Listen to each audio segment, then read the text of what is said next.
ഞാൻ മുമ്പിക്ക് പോയി. Hi friends, welcome back to our channel. അപ്പൊ നമ്മൾ ഇന്ന് കാണിക്കാൻ പോകുന്നത് നമ്മുടെ ഈ ലച്ചു ബേബിയുടെ മുടി ഇച്ചിരി ഉള്ളൂ കേട്ടോ. അപ്പൊ നമുക്ക് മുടി പുറത്തേക്കൊക്കെ പോകുമ്പോ കെട്ടാനായിട്ടൊന്നും എത്തൂല, കണ്ടോ ഇത്ര മുടിയുള്ളൂ. അപ്പൊ ഇത്രയും മുടിയിൽ തന്നെ നമുക്ക് അടിപൊളി ഒരു ഹെയർ സ്റ്റൈലാണ് ഇന്ന് കാണിക്കാൻ പോകുന്നത്. കാരണം ഇവിടെ പോലെ തന്നെ ഒരുപാട് ആളുകൾ ഉണ്ടാവും ചിലപ്പോ ഇങ്ങനെ എന്താ പറയാ മുടി ഏത് രീതിയിൽ കെട്ടും എന്നൊക്കെ വിചാരിച്ചിരിക്കുന്നവരുണ്ടാവും. കാരണം നമ്മൾ മുടി മൊട്ടടിച്ച് കഴിഞ്ഞിട്ടുണ്ട്, ഇത്രയൊക്കെ ലെങ്ത് ആയി കഴിഞ്ഞിട്ടുണ്ട്. ചില കുഞ്ഞുങ്ങള് ഹെയർ ബാൻഡ് വെച്ചിട്ടൊന്നും പോകാനായിട്ട് സമ്മതിക്കില്ല.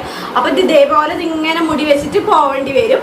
അപ്പൊ അമ്മമാർക്കൊക്കെ ഭയങ്കര വിഷമമായിരിക്കും. അപ്പൊ ഞാൻ ഇപ്പൊ കാണിക്കുന്ന ഈ സ്റ്റൈല് ഞാനായിട്ട് തന്നെ നെറ്റിൽ ഒരു വട്ടം കണ്ടപ്പോ ചെയ്ത് നോക്കിയതാണ്. എനിക്ക് നല്ല ഇഷ്ടമായി, മക്കൾക്കും നല്ല ഭംഗിയുണ്ട്. അപ്പൊ ഇവർക്കും ഭയങ്കര ഇഷ്ടമായാണ് എന്റെ ഹെയർ സ്റ്റൈൽ ആയ കാരണം. അപ്പൊ അതാണ് കാണിക്കുന്നത്. അപ്പൊ ആദ്യമായിട്ട് ആരെങ്കിലും നമ്മുടെ ഈ ചാനൽ കാണുന്നുണ്ടെങ്കിൽ മറക്കാതെ ചാനൽ സബ്സ്ക്രൈബ് ചെയ്യുക, കൂടുതൽ വരുന്ന ബെല്ലൈക്കൺ പ്രസ് ചെയ്യുക, അതിന്റെ ഇപ്പോൾ ഓൾ എന്ന് പറയുന്ന ഓപ്ഷൻ പ്രസ് ചെയ്യാം.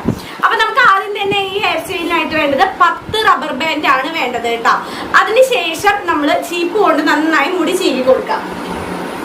ഇപ്പൊ ഞാനിവിടെ മോനും മോക്കൊക്കെ ഈ ചീർപ്പ് വെച്ചിട്ടാണ് ചീകാറുള്ളത്. കാരണം നമ്മൾ ഇരുന്ന ആ കോലി ചീർപ്പ് വെച്ചിട്ട് ഇരുമ്പോ അത്രയ്ക്ക് അങ്ങോട്ട് മുടി പെർഫെക്റ്റ് ഈരാൻ പറ്റത്തില്ല.